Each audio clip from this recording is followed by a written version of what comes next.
Walang Pilipinong maiiwan sa bagong Pilipinas. Ito ang pangako ni Pangulong Ferdinand R. Marcos Jr. sa lahat ng ating mga kababayan. Kaya naman nagsisikap ang kanyang administrasyon, nilapit pa ang serbisyo at tulong ng pamahalaan sa lahat ng sulok ng bansa. Ang mga naging hakbang niyan, ating balikan sa sentro ng balita ni Mela Lesmoras.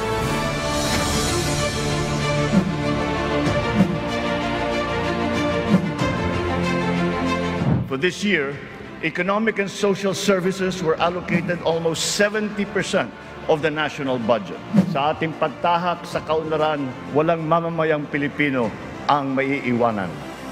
Sa kanyang ikalawang State of the Nation address noong 2023, isa sa mga ipinangako ni Pangulong Ferdinand R. Marcos Jr. ang pinaiting na paghatid ng kanyang administrasyon ng iba't ibang social services para sa mga Pilipino. Matapos ang isang taon, hawak kamay na ng taong bayan ang mga dating pangarap lang.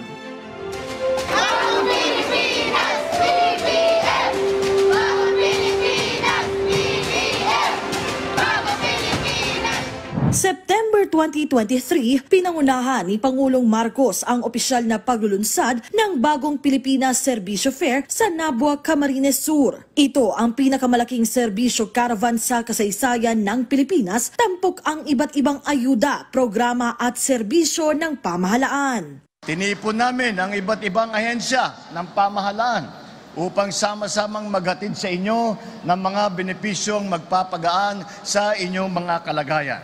Ang programang ito ay isa lamang sa mga unang hakbangin na pamahalaan upang magkaroon ng bagong pag-asa at bagong simula ang mga Pilipino. Sa mga nakalipas na buwan, naikot na ng BPSF Caravan ang iba't ibang panig ng Pilipinas, dala ang milyon-milyong pisong halaga ng tulong mula sa gobyerno. Full force dito palagi ang mga mambabatas mula sa Kamara sa pangunguna ni House Speaker Martin Romualdez. Mensahe naman ng ating mga kababayan sa buhos ng biyayang ito. Nagpapasalamat po ako sa kang President Marcos kasi nabigyan po kami, nakasali kami rito. Maraming salamat po sa iyong binibigay na tulong sa aming mahihirap. Maraming salamat. Kasabay naman yan, binigyang pansin din ng administrasyon ang pagtugon sa kagutuman. October 2023, nilagdaan ng Presidente ang Executive Order No. 44 na bumubuo sa Walang Gutom 2027 Food Stamp Program bilang isa sa mga flagship program ng pamahalaan. Dito inatasan ng Presidente ang DSWD na mga siwa sa paghatid ng karampatang tulong at masusustansyang pagkain sa mga benepisyaryo para mawakasan na ang kagutuman sa bansa. Bago pa ang paglalabas ng EO, isang kick-off activity na rin ang ikinasan ng Malacanang sa Maynila para rito. This is the continuing part of all that we have tried to do so as to be able to achieve yung tinatawag na walang gutom. And that is the dream of this administration. That is what we are hoping to achieve in this administration. Kaakibat naman nito lang Abril, mas pinalakas din ng administrasyon ang pakikipagtulungan sa World Food Program para iba yung matugunan hindi lang ang kagutuman kundi maging ang malnutrisyon sa bansa.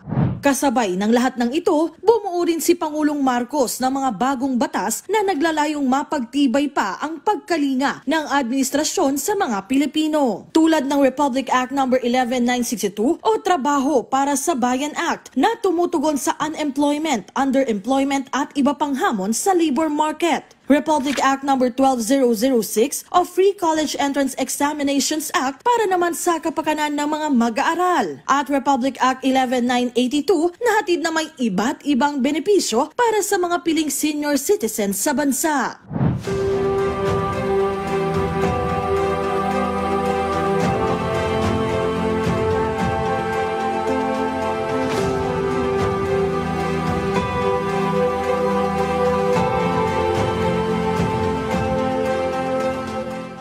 Malayo pa pero malayo na. Ganyan kung ilarawan ng ilang opisyal ang panunungkulan ni Pangulong Ferdinand R. Marcos Jr.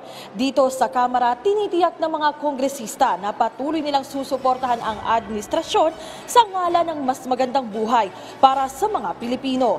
Ito po si Mela Lesmoras para sa Pambansang TV sa Bagong Pilipinas.